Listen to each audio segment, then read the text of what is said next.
Portofino est situé sur le littoral ligure, au sud-est d'un promontoire rocheux formant excroissance de l'Apennin sur la mer, entre le golfe Paradisio et le golfe del Tiguilo, à mi-distance entre Gênes et Sestri Levante. Le site était connu à l'époque romaine sous le nom de Portus Delphini, en tant qu'escale entre Gênes et Sestri Levante, l'ancienne ville romaine de Segeste Tiguliorum. Ce vocable est cité dans l'histoire naturelle de Pline l'Ancien, un savant du 1er siècle, au livre 3 de son histoire naturelle, ainsi que dans l'itinéraire maritime de l'empereur Antonin le Pieux, datant du 2e siècle.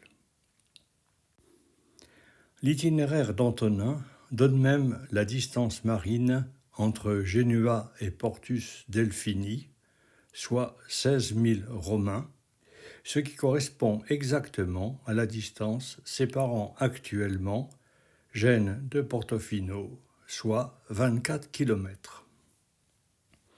En 1229, Portofino est mentionné en tant que possession de Gênes. Son territoire fut concédé en fief aux diverses grandes familles nobiliaires de la cité.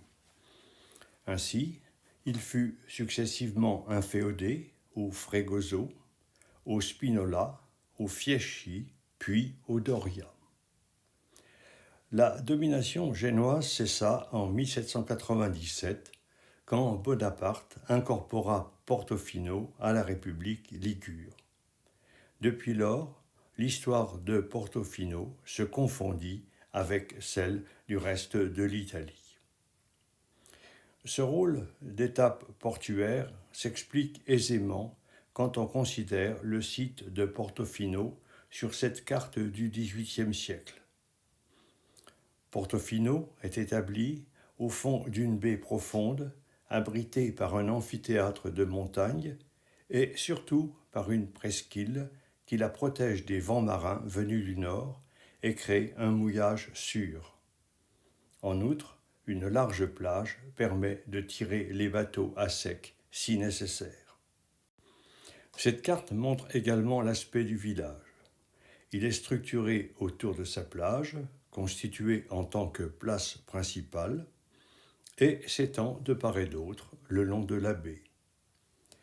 Sont mentionnés 2 lieux de culte établis en hauteur, à l'écart du village, une église dédiée à Saint-Martin et une chapelle actuellement dédiée à Saint-Georges. Enfin, dominant la presqu'île, sont dessinés un fort ainsi que plusieurs implantations fortifiées. Des fouilles archéologiques ont permis de découvrir les restes d'époque romaine d'une tour de surveillance des 2e et 3e siècles qui permettait d'appeler des renforts si une menace se profilait à l'horizon. Ce château fut considérablement renforcé par les Génois, qui le dotèrent de bastions d'artillerie capables de repousser toute escadre qui tenterait de s'emparer du site.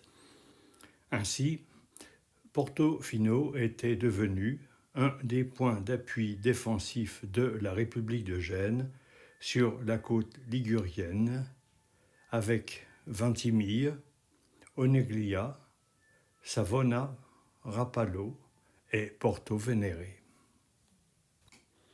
Depuis le XIXe siècle, le passé guerrier est peu à peu oublié. Le château, désarmé à partir de 1867, est devenu une résidence de plaisance et Portofino n'est plus considéré que comme un endroit idyllique où les constructions humaines, la mer et la nature se fondent dans une harmonieuse beauté. C'est en venant de la mer que Portofino révèle le mieux sa beauté.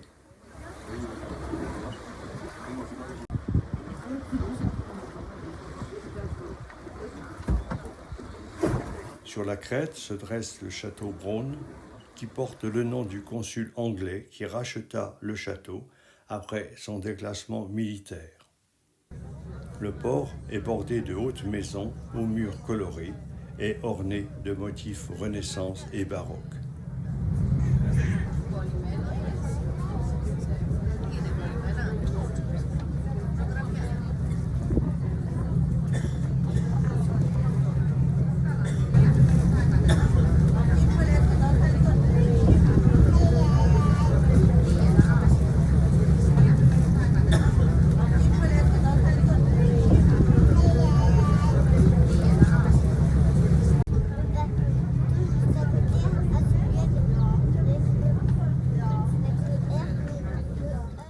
La Piazza Martini dell'Olivetta, occupée autrefois par les bateaux et les pêcheurs, est devenue le centre des activités touristiques.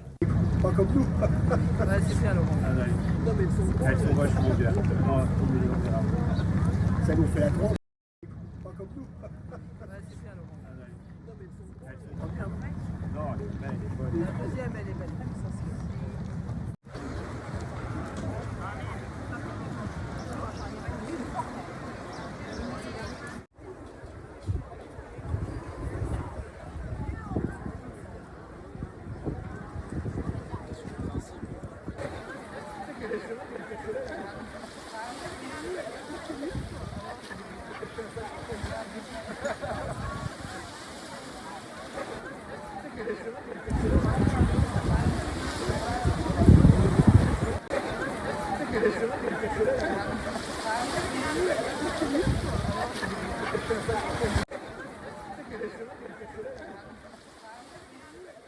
Par une étroite ruelle en escalier, on peut accéder à l'église Saint-Martin, le saint patron du village, datant du XIIe siècle, dont la façade est construite en style lombardo-roman.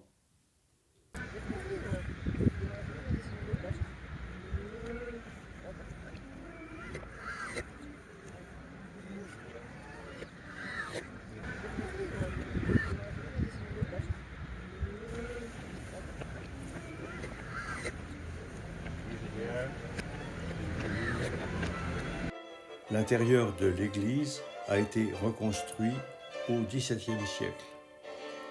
Le foisonnement décoratif baroque de l'architecture est encore renforcé par les grandes tentures rouges qui encadrent le chœur et entourent les colonnes.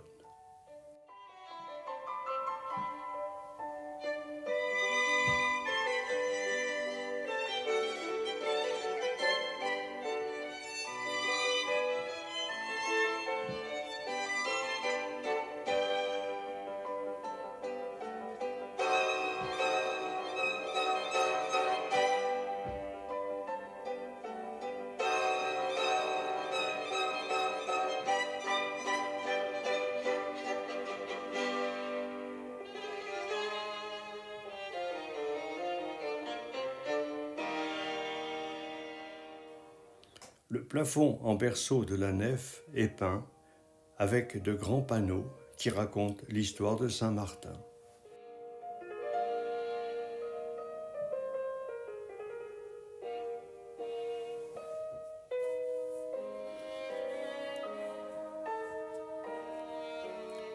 La cité proprement dite ne comporte que 3 ruelles, reliant la Piazza Martini dell'Olivetta à la Piazza del Magnolia, qui termine la bourgade.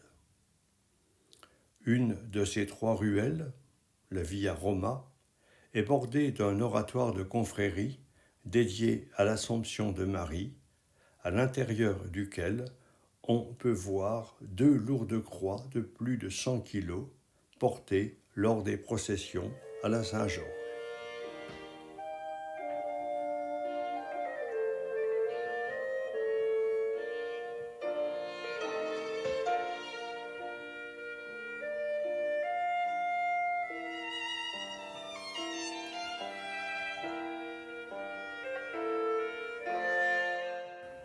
En montant le chemin qui mène à l'église Saint-Georges, on dispose de belles vues sur le bourg ainsi que sur le golfe de Tiguilo. Le castello di San Giorgio Fonbum est construite en contrebas du parvis de l'église San Giorgio. L'église San Giorgio, érigée en 1154 pour abriter une relique de Saint Georges rapportée par les croisés, a été réaménagée au XIXe siècle en style néo-baroque.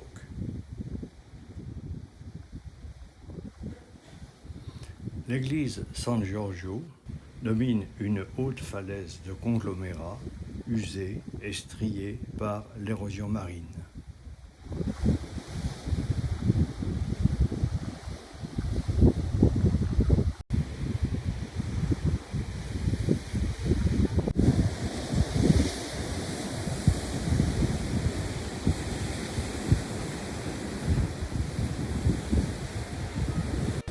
C'est au niveau de l'église San Giorgio que l'on aperçoit le mieux le château Braun, qui porte le nom du consul anglais ayant sauvé le château de la ruine en le transformant en résidence néo-gothique.